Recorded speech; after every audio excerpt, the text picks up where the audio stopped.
isa kang tinapay, malamang brownies ka. Kung isa kang hari, di si King Kong. Sa iyong palagay, meron ka bang karapatang mag-turtleneck? Sa iyong palagay, kung sasakaling kita, sinong mahihirap?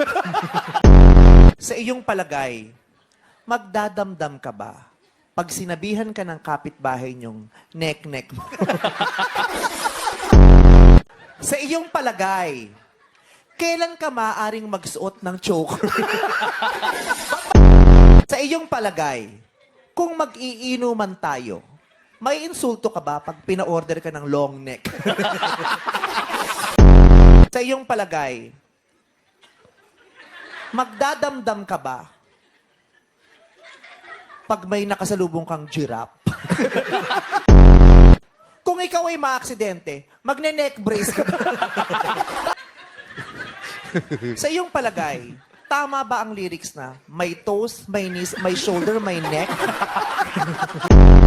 Okay, sa iyong palagay, anong pakiramdam na pagtapos ng baba mo, dede na?